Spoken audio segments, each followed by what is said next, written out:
Hi, my name's Jonathan Hicks. I'm back at the Dice Cup, and this evening I'm joined by Dave, Mark. and we just finished playing Empires of the North, which you can see is an Imperial Settlers kind of game. Essentially it's a tableau builder. You can see at the end of the game I've got a huge number of cards laid out in front of me, and you can see everyone's got their own tableau, and essentially you're trying to get points. Once somebody gets past this 25 point mark, that triggers the end of the game, and it's kind of most points wins. And a lot of cards will get you stuff. So you can see there are cards here that potentially get you stuff, but ultimately then you're using the stuff to convert them into victory points somehow. And the victory point symbol, you can see I can spend a wood here to unexhaust one of my cards. The cards can get used when you use the actions, and that will give me a victory point. But how do you actually play the game? Well, typically you have two discs. Now these start kind of this way around, and on your turn you can do one of the actions around the outside. So, for example, I could explore, and that means I draw a card. So you can have a hand of cards. I just draw another one, and these cards can potentially be played. I'll come back to those in a second. Something else you can do is populate, so you can put your disc here, and then you're going to get an extra person. Now, there's all kinds of different resources in the game. You've got stone and wood and food and things, but people are kind of a reusable resource. So you kind of have a stack of these people, and every time you use them to do something, so some of these require spending people. You see this card here, it says, when I use a particular kind of card in my deck, I can spend a person to change the or to an and. So for example, on this one here, I can spend a fish to gain a gold or a stone. Well, if I spend a person, then I get to do both of these things. When you spend the people, they go here because you kind of get them back and you get to reuse them each round. So that was the populating. Constructing, when you want to build a card, instead of putting one of your doobies down here and taking one of the actions in the middle, you can look through your hand of cards and you can build one of them, kind of add it to your monster tableau here.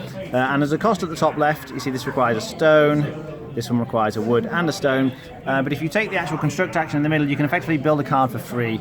So if it's a more expensive card, you can build it for free. The cards, incidentally, I'll just quickly go through them, do a number of different things. So some of them, like this is a feature card, which means that it's a kind of a permanent special ability. Each time I explore, which is when I'm getting the new cards, then I'm going to get a food. So that's that kind of card. We've got, what else have we got? Instance, choose up to 3 cards of a different type in my empire and unexhaust them. So some of them, as I said, have got the actions on. You exhaust them when you do the actions, but that lets you get them back. What else have we got here? This one is, that's an actual action card. So you just play it out and then you kind of can trigger the action whenever you like. So typically on your turn, you're either doing one of the things in the middle, I'll come back to the other options there, or you're playing a card from your hand, or you're doing, as I say, one of these actions on the card, always using resources typically. So what else have you got in the middle? As well as construct, then you've got sail. Now sail is this funny board here. Essentially when we want to sail, you've got a couple of ships here, and you plonk it in the appropriate thing here. The first person gets to go here, and you kind of resolve these in order. And there are a bunch of cards which are kind of lands that you could potentially go and pillage, for example. So at the end of the round, after when everyone's kind of used up all the resources and all the people have been spent, you then resolve all the sailing actions. So whoever sailed first gets to choose a particular card. You're sort of picking from one of the ones at the side, and then you resolve it by either doing the thing on the left, which you just get for free, so in this case you get 2 VPs, or you can spend an axe, which is another kind of resource, to conquer the land, and effectively it gives you an extra card. In this case you can see it's going to give you an action card you can use. You can spend a resource to gain another resource, and when you build it you actually get a gold, which is like a wild, the gold coins in the corner there are a wild resource, so they're pretty handy. So that's the sailing thing. And then finally it's just the harvest. Effectively you look at all the cards here that have got stuff on, you pick one of them, so maybe I pick the fish one, and you get the stuff, so that'll just give me 2 fish. However, one quite interesting thing is food is very useful because you've only got 2 of these things, and once you put them down, then that's sort of it. But you can spend a food to take one of them, flip it over to its other side, and take one of the neighbouring actions. So having explored, I can then flip it over by spending food, and then harvest. But you can see you can only do that once for each of the things. So having populated here, I can spend another flip it over and build a building for free. So there's a nice little interplay here with the different action selections in the middle. But as I say, essentially you're either doing actions on card, or the ones in the middle, or you're playing the cards from your hand in order to get points. There's lots of cards in various ways, and the decks are different. You can see each of the factions here kind of get points in different ways, but essentially you're trying to churn through, get an engine that's going to get you points. You also get a point for every card you manage to build in your monster tableau at the end of the game, and the most points wins. What do we think? It's okay. I think I prefer Imperial Settlers, just because in Imperial Settlers it gains momentum and you expand exponentially, like your turns get massive by the end. In this, because you're limited by only being able to harvest the goods, like the cards by taking the harvest action, you're a bit limited. I think that they gain a bit of momentum, but the game kind of finishes a bit shorter. It has the advantage of being shorter. I don't know, it just didn't, kind of felt a little bit like Imperial Settlers, just not as good, maybe. I don't know. It was good, but I really liked Imperial Settlers, so. Okay. Mark? Yeah, I think it's fine and neat. I think the most important thing, if you ask me, are the fact the racers do play differently. And by I say play differently, I think it's less they feel hugely different. You ultimately always feel like I'm converting something to something else to get something to build some sort of chain. But it's almost like I've got a different problem to deal with to that race, which has a different problem to deal with that race. For example, the race I was playing, they're lazy. So when when you do particular things, you have to sign a worker, which means you don't get the back at the start of the next round.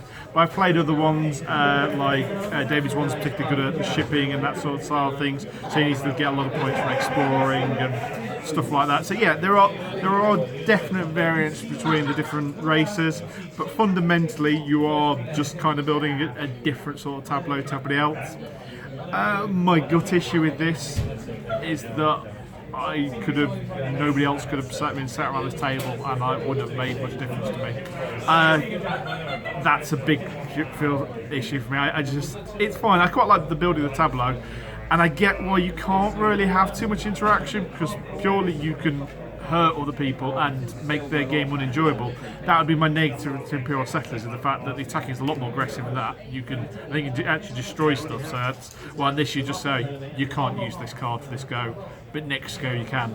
Albeit our game only lasts 4 goes, so if you're taking some ability to use it for 25% of the game, that's still probably quite nasty, but less nasty, but still really quite annoying. But yeah, it's fine. I'm not sure it's good enough for me to want to try all the races in the box, and I think that's the most important thing to get out of it, is going, well, what's this race play like to a different race? Rating? I think I would give it a 6. Okay. Dave? I'd be on 6.5. Okay. Maybe push to a 7. I don't know. All right. Yes, in terms of the engine building and playing with the cards and trying to figure out the right combination to really make the most of your particular faction, I enjoyed that. That is very solid.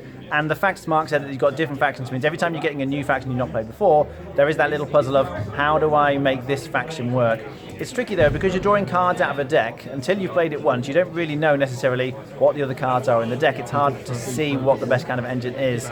But once you've played it a few times with a particular faction, obviously you know what that faction's going to do, but I don't know that you'd be doing anything different from game to game. So the variability comes from playing a different faction, but if you play the same faction for a few games in a row, you really will be doing exactly the same thing every time, I think, or trying to at least.